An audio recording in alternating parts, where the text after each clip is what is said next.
This is the Real Estate Equation with Ian with I Am Home Inspections and Liz Bushman with the Bushman team at Academy Mortgage. So today, or just, we're just going to talk about our backgrounds real quick. Like, who are we? Why are we here?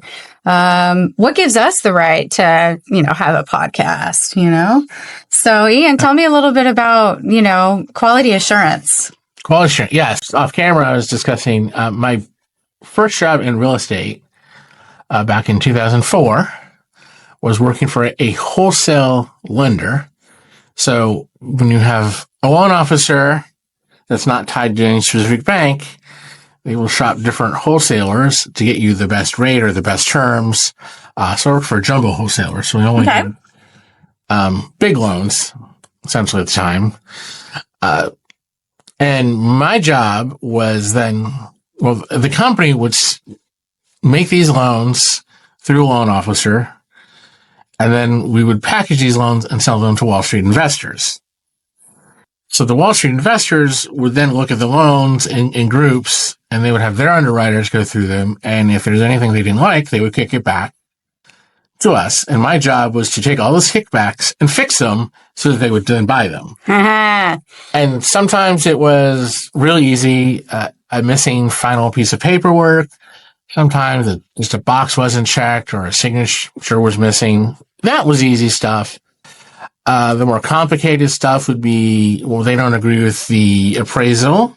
And, we were only in Los Angeles, and generally these companies were in New York.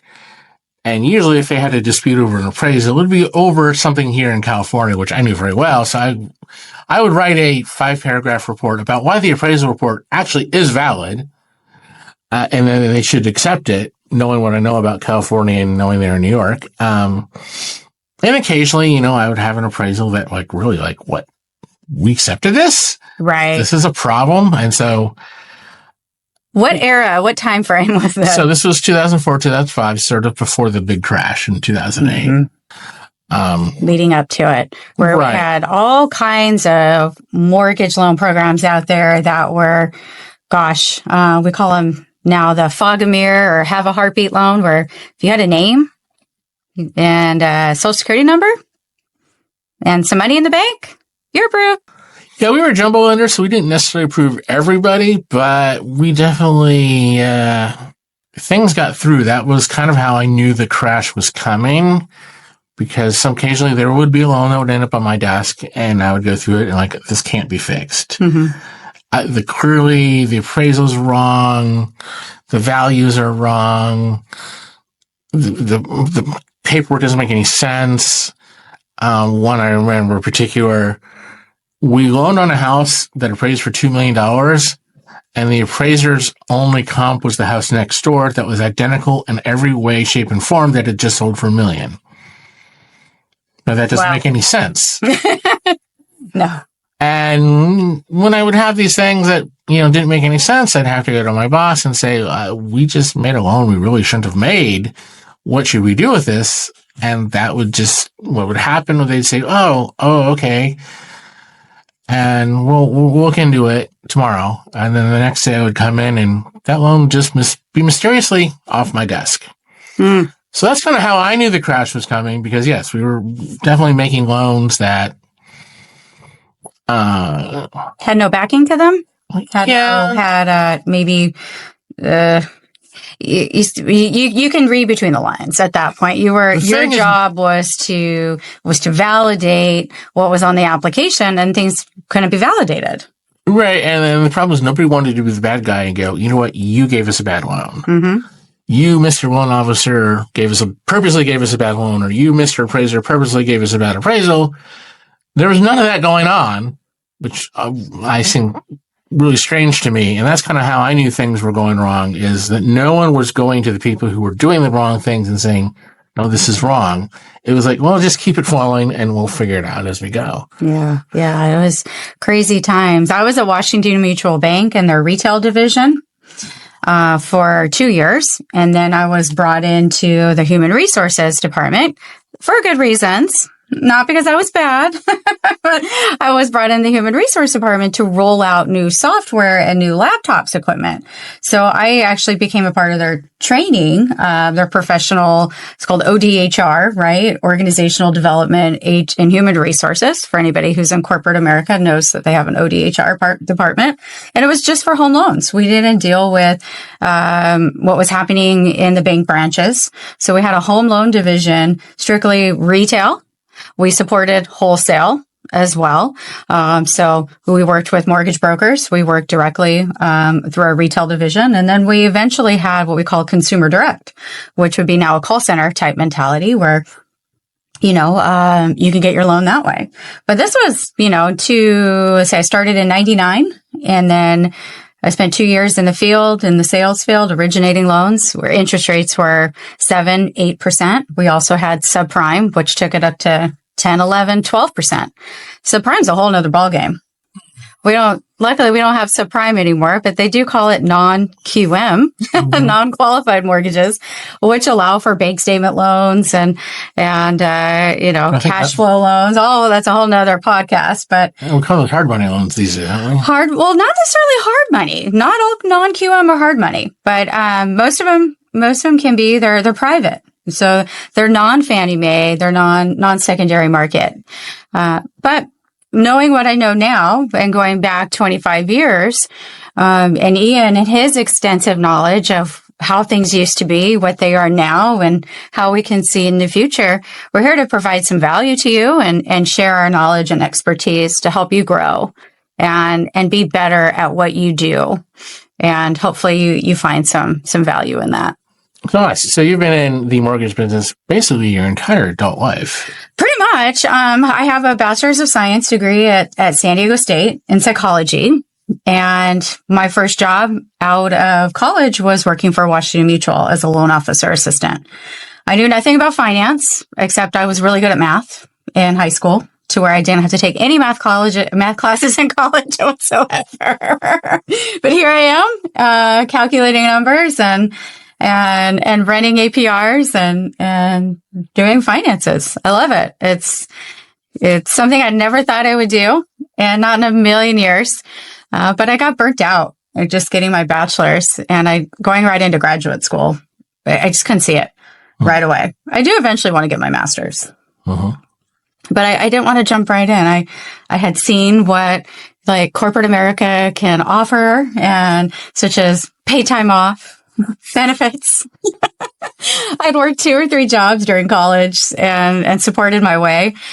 So just getting a paid day off was luxury. So I wanted that. Show me what that looks like. And then I became a loan officer, which you don't get that. So you don't get paid time off because you're 100% commission, but you also can work as hard as you'd like or not. So how did you transition from Washington Mutual into the Academy Mortgage? Yes. Wasn't an easy transition. But I was laid off. My last title at corporate America was VP, Vice President of Product Sales, for California, Arizona, Nevada, and parts of the Northeast. So I was very busy, working internally and selling to the internal loan officers, all the different loan products. So when I was laid off and when I had severance, I took some time off. That time that I never took off from college, and kind of watched the world crumble around me in 2008. 2008, I watched the world crumble around me, and then I said, I got to get a job. So I did everything I could to just get back into the workforce, and I landed a training. It's called a professional training sales trainer for a REIT, a real estate investment and trust group out of Irvine, California. They're no longer around. But I was a sales trainer for them. And I taught leasing agents. If any of you have ever rented an apartment that's 20 units or more, then you probably met with a leasing consultant who showed you around the community, who look at these sparkling pools and rent from us. We have wonderful, floor plans. Let me show you the Malibu layout. Very much like buying a new house. So they had these leasing consultants, and I was there to onboard them, and I did that for 8 months. And then I got a call, asking to join Academy and get back into loans. And I thought, is it ready? Are people back to, doing loans? Is real estate, can we profit off this again? Or are we going to starve? So, we starved for a little bit. My family and I, we opened Academy Mortgage in Diamond Bar, was our first office. We now have Academy Mortgage Burbank. And it was a family affair in the beginning. I worked with my sisters, who were also in operations, and my dad, who was in sales. And for about 3 years, we worked short sales, foreclosures, FHA loans, VA loans, stuff we hadn't seen in well, it was the first in my career, to be honest. But my dad's career may have been his second time. It was a tough market. 2009, 2010 to 2000, I want to say into 2012, which started to get a little bit better. You've really seen it all. Standard sales started to come back in 2012. And that's when it was like, okay, I can get down to my marketing plan, and my activities are working, and all the community efforts I'm doing. I learned a lot about who I am as a person and about this industry. And if you put in the effort and you really try and you really dedicate your time, and you have to really hone in on your why, like what is your why? Because it can wear you out.